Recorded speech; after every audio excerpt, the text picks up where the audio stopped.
I was walking home alone on that silent night. The streets were deserted, lit only by flickering lampposts that cast elongated shadows on the asphalt. Suddenly, a voice emerged behind me, clear and unexpected. I froze, my heart racing, feeling the cold wind mix with the fear that coursed through me.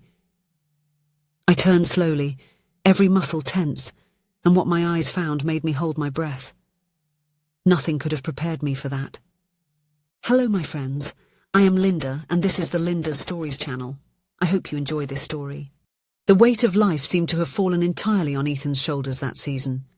His home, a small brick townhouse in the suburb, displayed cracks in the walls that seemed to mirror the fissures in his own heart.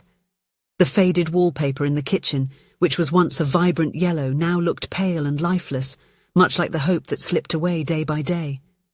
Emily, his wife of 10 years, still managed to maintain a serene smile while serving dinner, although Ethan noticed how she stretched the ingredients to their limits to make them last longer. Her brown eyes, once full of liveliness, now carried a fatigue that not even the best sleep could cure. Even so, she tried to sustain hope in her tired gaze, especially when Noah was around. Noah, their only 7-year-old son, didn't fully understand the gravity of the situation. With his tousled blonde hair and a smile that revealed his missing front teeth, he embodied the innocence that both parents struggled to preserve. But his frail body fought daily against severe asthma that required expensive medication and regular inhalations. On the worst nights, when the air seemed to escape from his small lungs, Ethan and Emily took turns keeping vigil, each laboured breath of their son a painful reminder of their own helplessness.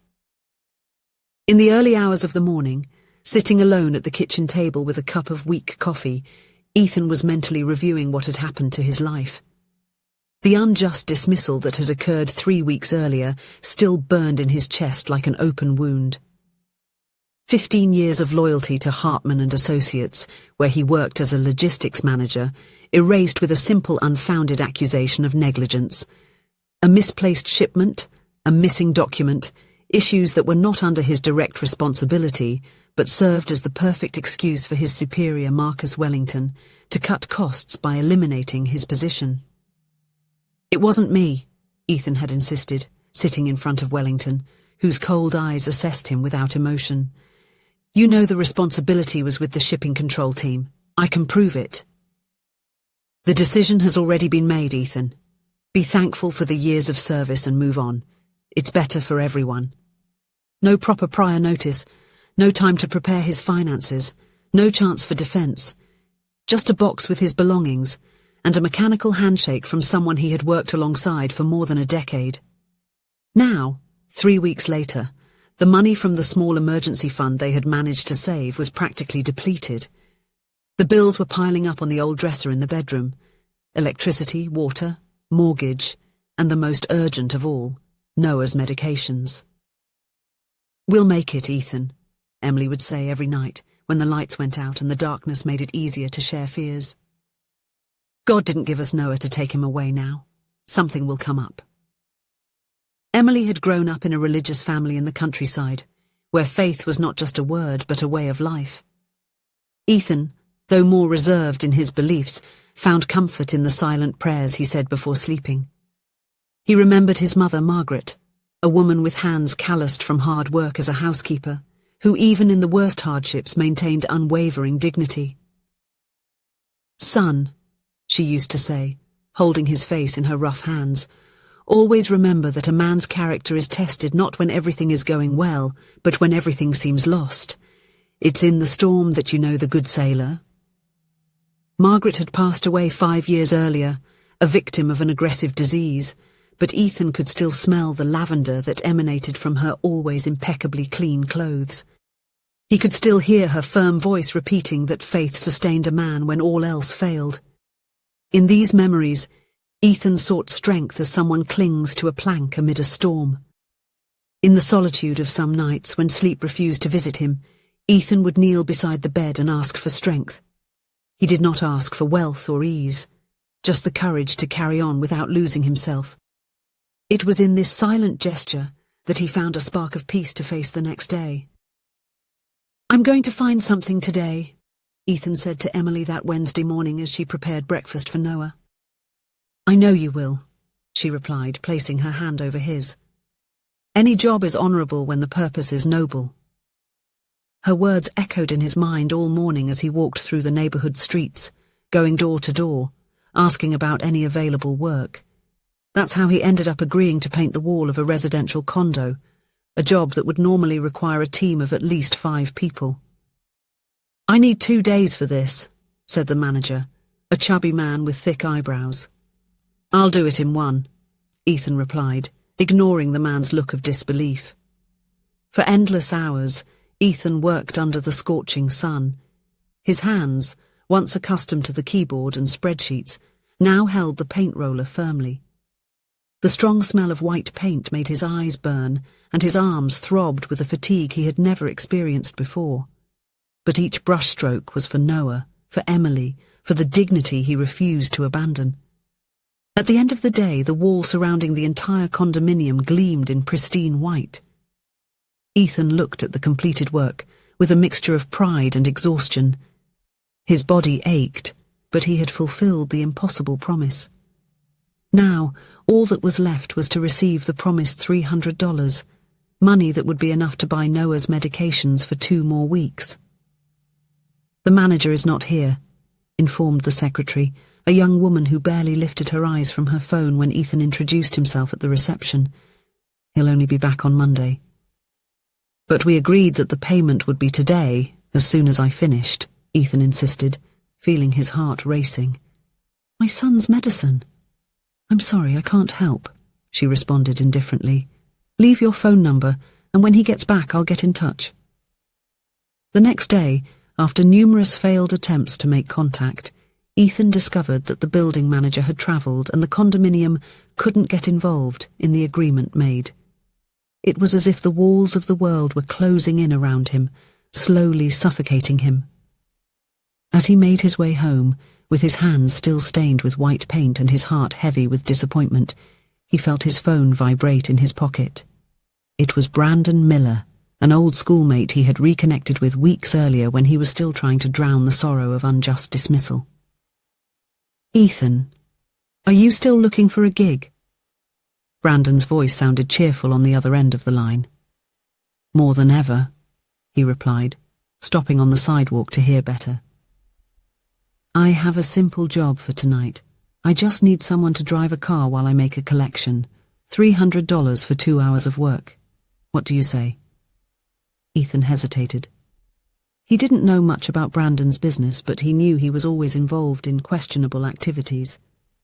However, the image of Noah using the inhaler, struggling to breathe, and Emily trying to hide her tears when she thought no one was looking, weighed more in his decision. What time and where? He finally asked. At 8 in the evening, Ethan parked in front of an Italian restaurant downtown. Brandon and 2 men he didn't know entered the establishment while he remained behind the wheel, engine running as instructed. 15 minutes later, they hurried back, carrying a thick envelope that seemed to contain money. All set, said Brandon, putting the envelope in the inner pocket of his coat as the other 2 got into the car. Let's go. During the ride back, no one spoke. Ethan could feel his heart pounding against his chest, an uncomfortable sensation that he had crossed a line he had promised himself never to cross. When they arrived at the meeting point, an empty parking lot near a closed gas station, Brandon handed him 3 $100 bills. I liked your work, Ethan. Calm, no questions. Brandon smiled, revealing a gold tooth in the corner of his mouth. We have another job tomorrow night, even simpler. This time we'll pay $900. Are you in? Ethan looked at the money in his hands. $300 for less than 2 hours of work. Enough for Noah's medicine, with some left to pay the overdue electric bill. $900 the next day would mean almost a month's financial relief, enough time to find a decent job. I'm in, he replied, ignoring the lump that formed in his throat. The next morning, Ethan made up a story for Emily that he'd gotten a temporary night security job. She hugged him tightly, her eyes shimmering with tears of relief as he showed the money he had brought home. "I knew God wouldn't abandon us," she said, kissing him softly on the lips. "I'm going to get Noah's medicine today." All day long, Ethan carried the weight of his decision like a stone in his stomach. He thought about his mother's words on character, about how good and evil were small choices that shaped entire destinies. He remembered the last advice she gave him before she left. "Ethan, my son, the world will try to bend you in 1,000 ways. It will offer tempting shortcuts when the path seems too long. But remember, what defines us is not how much we suffer, but how we choose to endure that suffering." When night fell, Ethan walked towards the meeting point with heavy steps. The streets were silent, lit only by flickering lamps casting elongated shadows on the asphalt. The dark, starless sky seemed to reflect the darkness that threatened to swallow his soul. It was at that moment, turning a deserted corner, that Ethan heard a voice behind him. Clear as day, familiar as his own reflection. He froze in place, feeling a shiver run down his spine. "Son, nothing is worth more than your dignity." Ethan turned abruptly, his heart pounding so hard it seemed to want to escape his chest. There was no one there, just the gentle wind rustling a piece of abandoned paper on the sidewalk.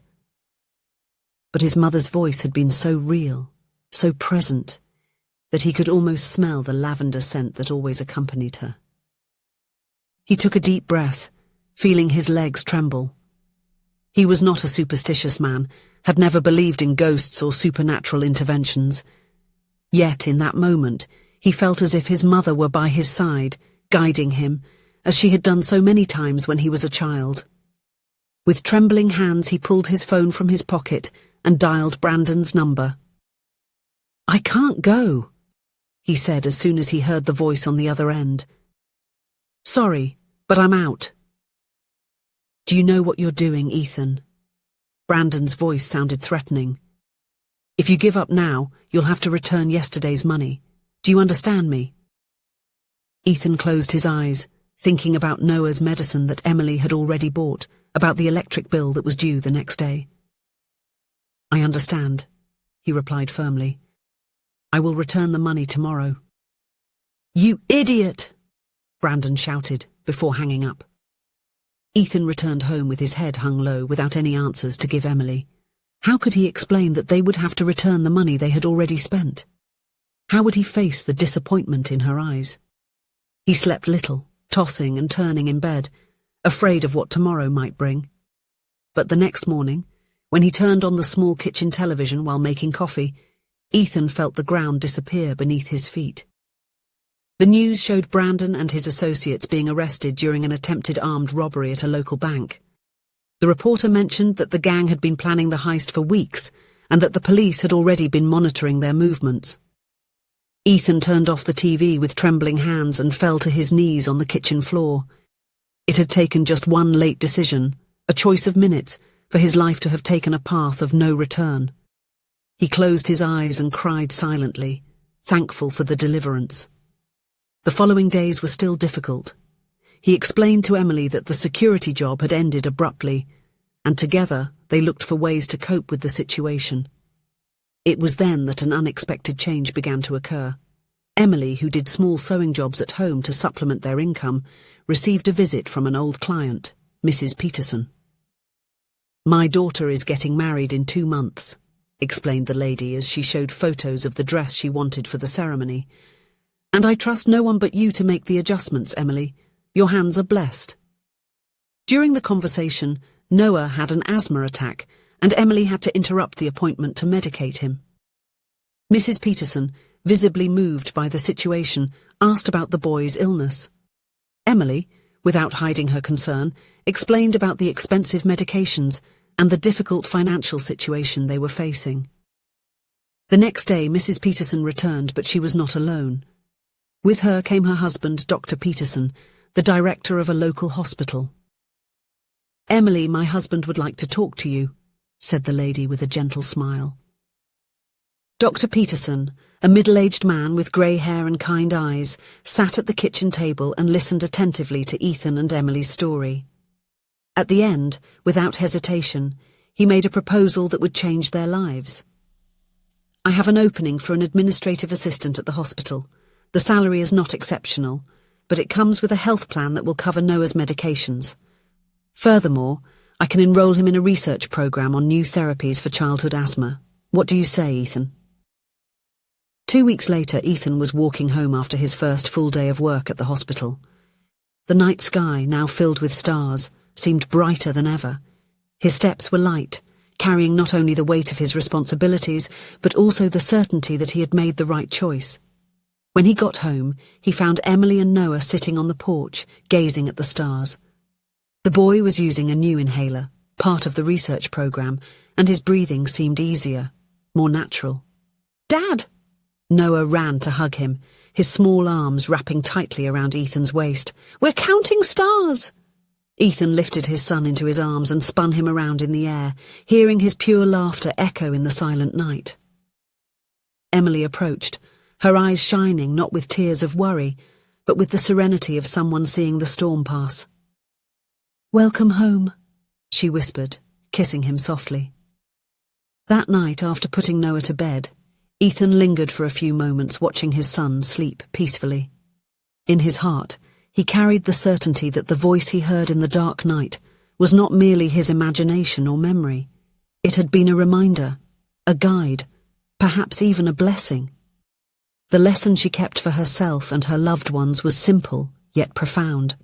When everything seems lost, faith and character can still be the foundation that sustains. Fear is human, but the choice for good is divine, and even when life closes doors, invisible paths are being silently opened. Sometimes all we need is to listen to that inner voice that guides us away from the precipice, that voice that reminds us of who we truly are and what truly matters. If you enjoyed the story, please leave a comment with a rating from 1 to 5 to show how much you liked it. Also, watch the video that is now appearing on your screen. See you soon.